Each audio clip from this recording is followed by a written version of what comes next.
ഒന്നുമല്ലേലും നിന്റെ അമ്മയുടെ അപ്പൻ്റെ പ്രായമില്ലേ, നിനക്കൊന്ന് ബഹുമാനിച്ചൂടെ എന്ന് ചോദിക്കുന്ന ബഹുമാനം തീരെ അർഹിക്കാത്ത ആൾക്കാരോടാണ് എനിക്ക് പറയാനുള്ളത്. ഈ ബഹുമാനം എന്ന് പറയുന്ന സാധനം പ്രായം കണ്ടിട്ടാണ് കൊടുക്കാൻ വാങ്ങുകയും ചെയ്യുന്നതെന്ന് വിശ്വസിക്കുന്ന മണ്ടന്മാർ ഇന്നും ഈ സമൂഹത്തിലുണ്ട്. ഈ റെസിപ്രൊക്കേഷൻ എന്ന് കേട്ടിട്ടുണ്ടോ?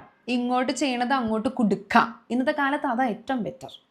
ഇത് അമ്മാവനാണ്, അമ്മായിയാണ്, അമ്മമ്മയാണ്, കുഞ്ഞപ്പനാണെന്നൊക്കെ പറഞ്ഞ് വായി തോന്നുന്നത് എന്തും വന്ന് വിളിച്ചു പറഞ്ഞു കഴിഞ്ഞിട്ട് നമ്മൾ എന്തിനും തിരിച്ചുകൊണ്ട് ഖമ എന്ന് മിണ്ടിയാൽ ഡിസ്റെസ്പെക്റ്റായി. എൻ്റെ ദൈവമേ, ഒന്നുമല്ലല്ലോ ഈ അമ്മയുടെ പ്രായമുള്ള എന്നോടല്ലേ അവൾ അങ്ങനത്തെ വർത്താനം പറഞ്ഞേന്ന്. അപ്പോൾ മോളുടെ പ്രായമുള്ള എന്നോട് നിങ്ങളുടെ വായിരിക്കുന്നു പറയുന്നു, അത് മാറ്ററല്ല. കൊടുക്കുന്ന സാധനം തന്നെ തിരിച്ചു കിട്ടുമ്പോൾ ഒരു അസ്വസ്ഥത അല്ലേ? സ്കൂളിങ് തൊട്ടേ പ്രായത്തിന് മൂത്തരെ ബഹുമാനിക്കണം, പ്രായത്തിന് മൂത്തരെ ബഹുമാനിക്കണം എന്ന് പഠിപ്പിച്ചു വിടുന്നല്ലാതെ നമ്മളോട് എങ്ങനെ പ്രവർത്തിക്കുന്നു, എന്ത് നല്ല പ്രവൃത്തി ചെയ്യുന്നു, അങ്ങനെയുള്ളവരുടെ പ്രവൃത്തി നോക്കി ബഹുമാനിക്കണം. ഇനിയെങ്കിലും മാറ്റി പഠിപ്പിച്ചോളാം. അങ്ങോട്ട് റെസ്പെക്റ്റ് കൊടുക്കുക. അപ്പോൾ ഇങ്ങോട്ട് ചോദിക്കാതെ തന്നെ നിങ്ങൾക്കത് വഴിയേ കിട്ടും. അതിലല്ലേ ഒരു രസം.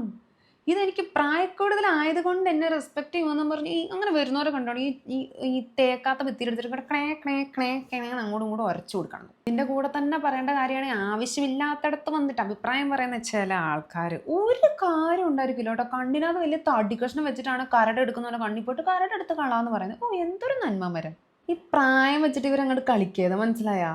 പ്രായമുള്ളതുകൊണ്ട് നമ്മളൊന്നും ചെയ്യൂല, നമ്മളൊന്നും പറയൂല. കാരണം നമ്മൾ കുഞ്ഞിനെ പഠിച്ചു വെച്ചിരിക്കുന്നത് അങ്ങനെയുള്ളത്. അതുകൊണ്ട് അവർക്ക് എന്ത് തോന്നിവാസവും കാണിക്കാം എന്ന അവരുടെ വിചാരം. എന്തിനാണ് ഈ ആവശ്യമില്ലാത്ത കാര്യത്തിലൊക്കെ ഒരു അഭിപ്രായം? നിങ്ങളോട് ആരോടും ചോദിച്ചാൽ ഇല്ലല്ല, ചോദിക്കുന്നവരെ നിങ്ങൾക്ക് നിങ്ങളുടെ കാര്യം നോക്കി ജീവിച്ചാൽ പോരെ? എന്തൊക്കെയാ അറിയണ്ടേ? എൻ്റെ ദൈവമേ, വീട്ടിലേക്കൊരു വണ്ടി വന്നാൽ എന്നാലും ആ വണ്ടി എന്തിനാ ഇപ്പം അങ്ങോട്ട് വന്നേ? അത് രണ്ടാൾക്കാർ അങ്ങോട്ട് പോവാം. എന്തൊക്കെ വേറെ കാര്യങ്ങൾ ചെയ്യാനുണ്ട് എൻ്റെ പൊന്നിഷ്ടരേ. ഇതൊക്കെയാണോ നിങ്ങൾക്ക് വലിയ മാറ്റർ എന്ന് പറയുന്നത്? ഈ രണ്ട് ടോപ്പിക്കും ലിങ്ക് ഓഫ് ദ ലിങ്ക് ആയതുകൊണ്ട് ഞാനങ്ങ് മെൻഷൻ ചെയ്തെന്നേ ഉള്ളൂ. സോ ദയവ് ചെയ്ത് നിങ്ങൾ നല്ലത് ചെയ്താൽ നിങ്ങൾക്ക് നല്ലത് കിട്ടും. ഈ പ്രായത്തിൻ്റെ പേരും പറഞ്ഞ് ബഹുമാനം ചോദിക്കാൻ പോകുന്നവരോട് എനിക്ക് പുച്ഛം മാത്രമേ ഉള്ളൂ, വെറും പുച്ഛം. സോ ഇനിയെങ്കിലും നമ്മൾ if you treat me well I will treat you well, if you smile I smile, ആ സാധനത്തിലേക്ക് മാറണം. എപ്പോഴും മദർ തെരേസ മഹാത്മാഗാന്ധി ആയിട്ടിരുന്ന് ഇരിക്കാൻ പറ്റത്തില്ല. അതൊക്കെ വലിയ വലിയ ആൾക്കാർക്ക് പറ്റുന്ന കാര്യങ്ങളാണ്, മനസ്സിലായോ? എന്നെ ബഹുമാനിച്ചാൽ ഞാനും ബഹുമാനിക്കും. നിങ്ങൾ ഇങ്ങോട്ട് തരാത്ത സാധനം ഞാൻ അങ്ങോട്ട് തരണമെന്ന് ആഗ്രഹിക്കരുത്.